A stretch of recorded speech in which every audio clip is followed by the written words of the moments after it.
पहली बात है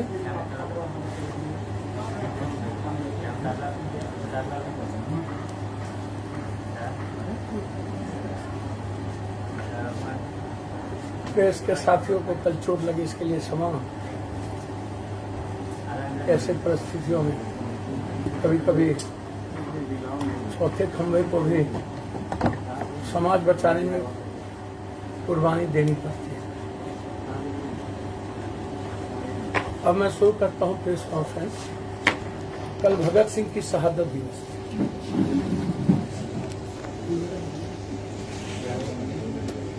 और लोहिया जी की जयंती थी। लोहिया जी सबसे ज्यादा सम्मान महिलाओं का करते थे। जोर से बोलिए तो आवाज नहीं आ रहा इधर। लोहिया जी सबसे ज्यादा सम्मान महिलाओं की करती थी। पूरा देश और बिहार जानना चाहता है कि भगत सिंह की शहादत दिवस पे कल विधानसभा में नाच गाना और भोज का प्रकरण किस खुशी में चले। क्या शहादत दिवस पर कभी आपने सुना कि भोज गाना मनोरंजन? और वैसे समय में एक तो भगत सिंह की शहादत, दूसरा लोहिया जी का जयंती था, और तीसरा उसके बाद लोकतंत्र का इससे बड़ा हत्या। मैं प्रेस के साथियों से कहूंगा, आलोचना गुंडई कल मुझे समझ में नहीं आई। सदन के भीतर सदन के बाहर हर सांसद एमएलए को ये राइट है अपनी आवाज स्पीकर को मनवाने का।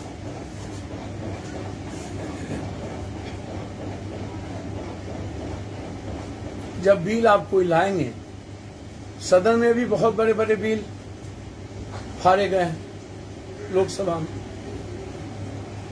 आज मुझे सोमनाथ दादा का याद आ गया। यदि सोमनाथ दादा होते तो सबके सब प्रशासन के लोग डिस्चार्ज हो गए, डिसमिस हो गए।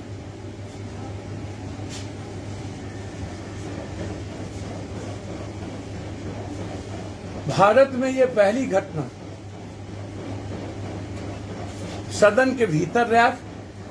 यदि मैं मान भी लूं कभी विशेष परिस्थिति में स्पीकर, एक तो ये स्पीकर कंप्लीट जोकर है।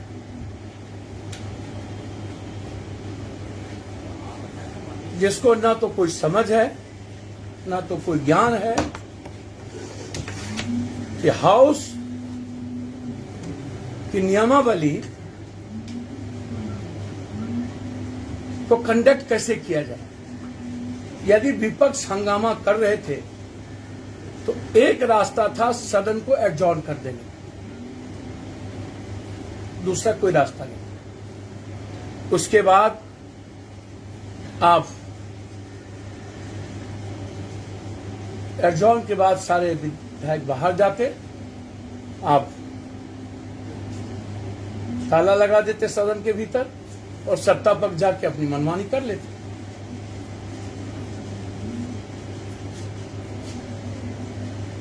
नीतीश कुमार जी बार बार कहते हैं कि और भी स्टेट में है, हमने कुछ चेंज किया है। अब नीतीश कुमार जी ही सबसे बड़े ज्ञानी हो गए, यह आश्चर्य है। और कोई ज्ञानी ही नहीं है, सब बेवकूफ है। इससे बड़ा दुखद सवाल जब वो करते हैं और सदन में जब वो बोल रहे थे इतनी बड़ी घटना के बाद, एक विधायक को लात से मारना, महिलाओं की साड़ी को, विधायिका को कंप्लीट छत विछत कर देना। एक काला पेंट और उजला शर्ट वाला व्यक्ति जिस तरीके से फाइट से और रैफ जिस तरीके से लात से मारा, क्या अब आपको लगता है कि कोई विधायक क्षेत्र जाने के लायक बचे हैं? क्या सत्ता पक्ष बच जाएंगे? कल सत्ता पक्ष के विधायक का क्या ये हश्र नहीं होगा? क्या सत्ता पक्ष के विधायक को रिजाइन नहीं कर देना चाहिए? एक सिपाही सदन के भीतर आकर के, अब विधायक कहां बचेंगे? अब तो चौक चौराहा घेर घेर के मारेंगे विधायकों को। सीआरपीसी है विधायकों के लिए, यदि किसी केस में वो इन्वॉल्व है तो आप राइट नहीं है आपको पीटने का।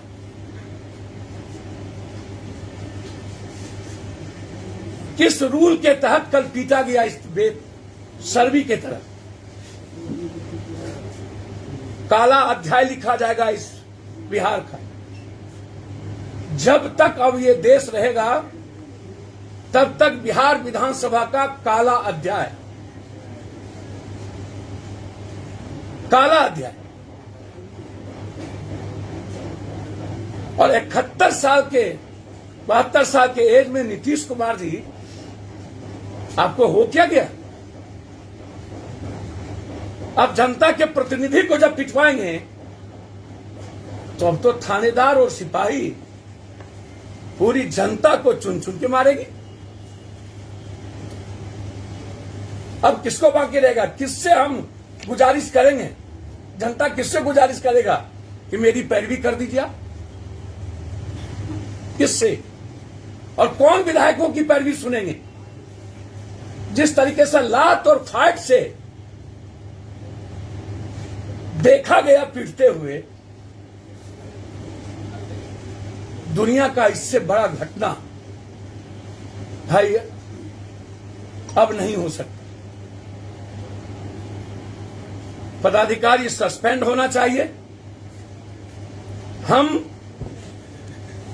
सीआरपीसी और नियमावली के रूल्स के मुताबिक किस परिस्थिति, कौन सी ऐसी परिस्थिति आई कि पुलिस और सिपाही और सिविल यज्ञ को बुलाया गया? सिविल में कैसे? कौन वो मजिस्ट्रेट थे? क्या वो एसडीओ थे? जब आप रैब को बुलाए तो परिस्थिति क्या थी? क्या स्पीकर पर हमला हुआ था? क्या मुख्यमंत्री पर हमला हुआ था? यह सरकार लोकतंत्र को शर्मसार कर दिया। इस सरकार को 1 मिनट भी रहने का राइट नहीं है। हम विपक्ष के नेता से कहना चाहेंगे कि सदन को या तो आज फेस करना चाहिए या नहीं तो सामूहिक इस्तीफा दे देना चाहिए। और मांझी जी, आप भी मुख्यमंत्री रहे, आपके भी विधायक हैं, क्या आपका सम्मान होगा? ऐसे समय जब पूरी मर्यादाएं खत्म हो गई तो एनडीए गठबंधन से घटक को समर्थन वापस लेना चाहिए। और हम मांग करते हैं जदयू के विधायकों से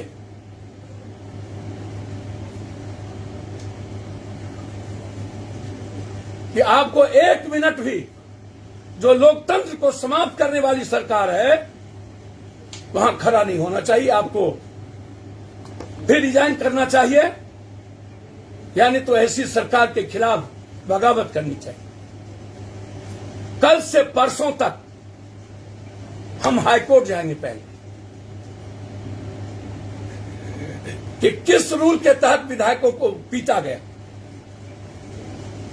वहां विधायक जब इतनी बड़ी मंदिरों में विधायक को फाइट फाइट फाइट, लत्तम जुत्तम जूता से, तो हम चाहेंगे हाईकोर्ट में लॉ का इंटरप्रिटेशन हो हाईकोर्ट हमारी नहीं सुनेगी तो हम सुप्रीम कोर्ट जाएंगे।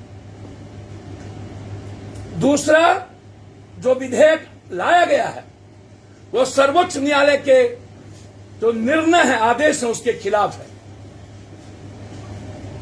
सर्वोच्च न्यायालय ने पहले ही आदेश दिया हुआ है, आतंकवादी हो उग्रवादी, आप किसी को मारते हो, कोर्ट या समझती है कि मारने में तरीके गलत है तो कॉग्निशन बिल्कुल लिया जा सकता है, के खिलाफ है। जैसे ही अध्यादेश गवर्नर का दस्तखत होगा तुरंत उस कानून के खिलाफ हम हाईकोर्ट जाएंगे। और नीतीश जी, आपको तो पता है, जब विपक्ष हाउस चलने नहीं दे रहा था तो आप कैबिनेट डिसीजन ले लेते।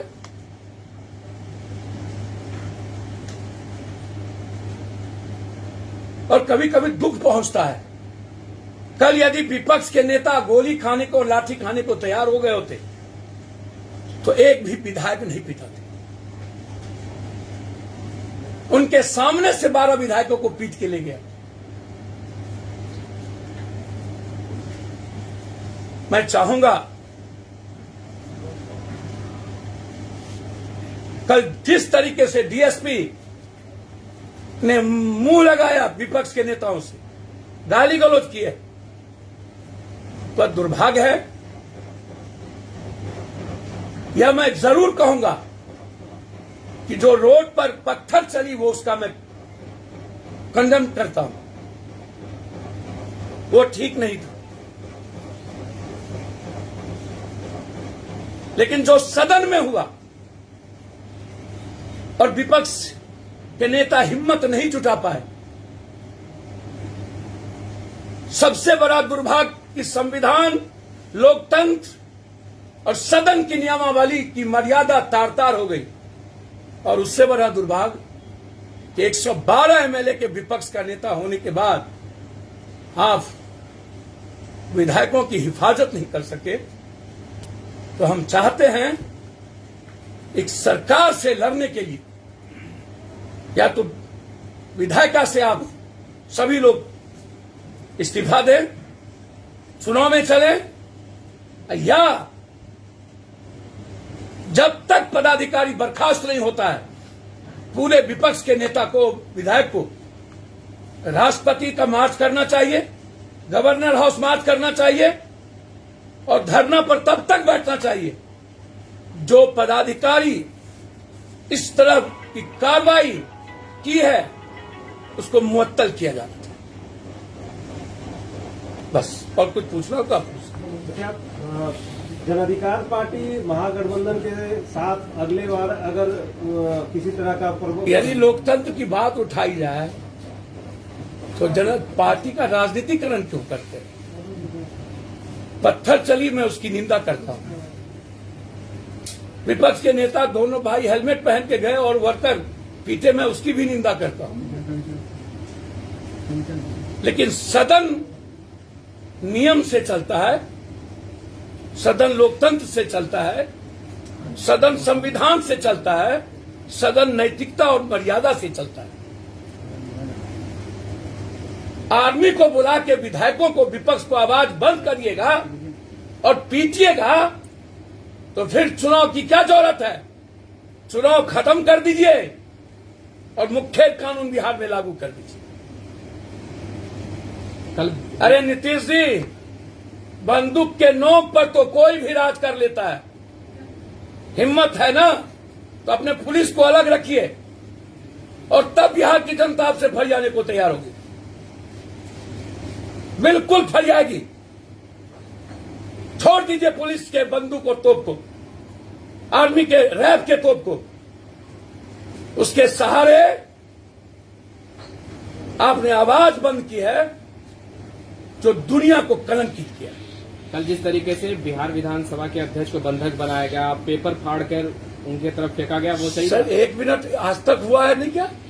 लोकसभा में आडवाणी जी के समय, दुनिया में जब जब लोकतंत्र को बचाने की बारी आई है, सदन मर्यादाओं में रखकर बिल्कुल हम बिल फाड़ सकते हैं, ये मेरा राइट है। और बंधक बनाने की क्या बात है? हम रूम के बाहर बैठने का हमको राइट है, इसमें बंधक क्या बनाना? सदन तो बिना स्पीकर के भी चलेगा, और यदि ऐसी बात थी तो एड्जॉर्न करने की जरूरत थी। पुलिस या गुंडा, कल जो हुआ ना, गुंडा से बड़ा भारी, इससे बड़ा गुंडा कुछ नहीं है। और जो चबर चबर करते हैं ना, आप भी पिटिएगा, चिंता मत करिए। जब विधायक नहीं बचा तो आपको कौन बचाएगा? अब कौन उठाएगा आपका आवाज? समझ में आ जाएगा आने वाले वक्तों में, बस 1-2 महीने के अंदर। सीएम नीतीश कुमार कह रहे हैं कि विशेष सशस्त्र अधिनियम को विपक्ष के नेताओं को अच्छे से पढ़ना चाहिए, यह बिहार की जनता के हित में है। मुझे तो समझ में नहीं आता है, सीएम नीतीश जी आप कह रहे हैं कि जहां सशस्त्र पुलिस को समझ में आएगा कि ये गलत है, किसी को गिरफ्तार कर लेगा, और कोर्ट कॉग्निजम नहीं ले सकता है। मतलब आप किसी को मार दीजिए, पीट दीजिए, गोली चला दीजिए, और सर्वोच्च न्यायालय ने इसका गाइडलाइन दिया हुआ है, तो फिर नीतीश कुमार जी क्या सर्वोच्च न्यायालय से ऊपर है क्या? उस गाइडलाइन से ऊपर है क्या?